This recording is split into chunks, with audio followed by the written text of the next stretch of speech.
Hi, I'm Kendall Aitken.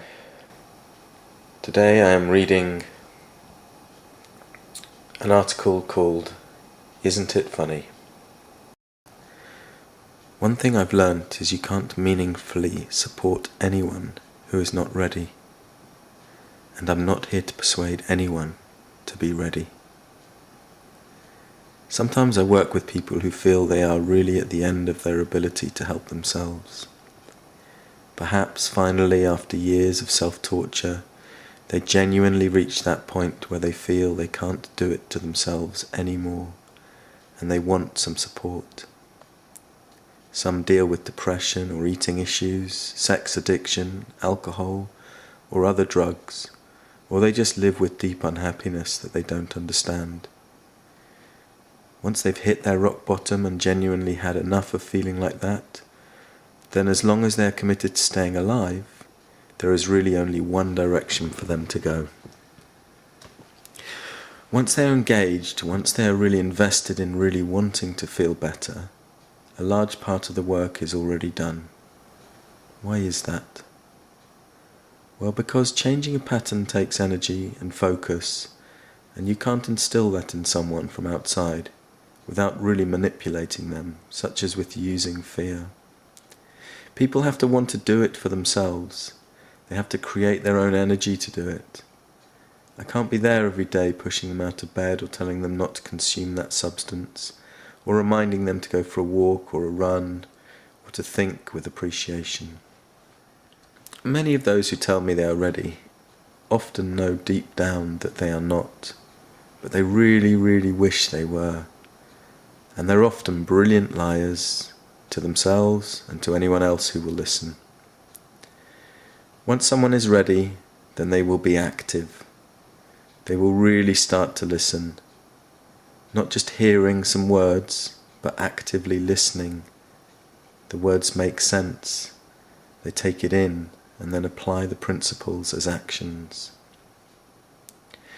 Those people get to realize that I know nothing about what makes them happy. Only they know that. What I do is to point out the patterns they are caught in that don't support them feeling good. And I point out those other patterns that will support them. And together, we work out something really important for anyone's growth. What inspires them? This is so different from the question of what do you want to not do anymore? That is what I call being motivated away from. Feeling inspired is feeling drawn towards. It's what gets you out of bed with pleasure. It is what makes you stop before you make a negative choice. It is what keeps you focused on who you want to be and what you feel excited to become. Once people get it, most of them get right then, that light bulb moment when they realize that they can in fact choose how they feel.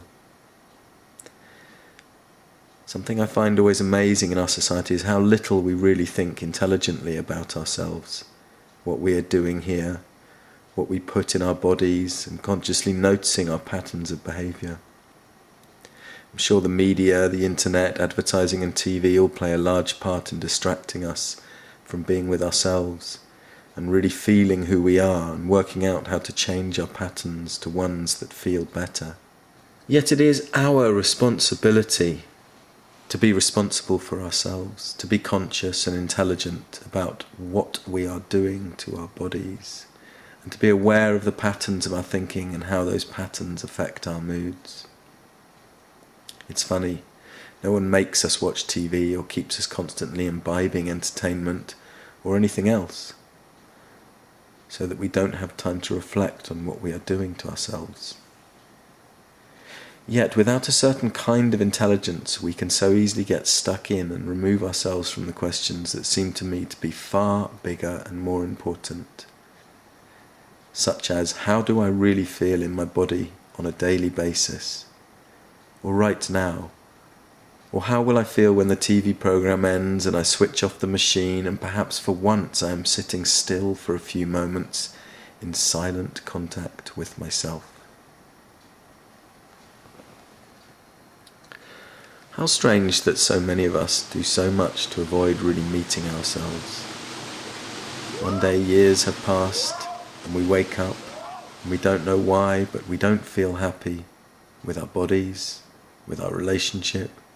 We've lost that sense of being inspired and excited by life. How funny that we can make so many other things like entertaining ourselves with trivialities so much more important than real connection and a deeper sense of happiness with ourselves.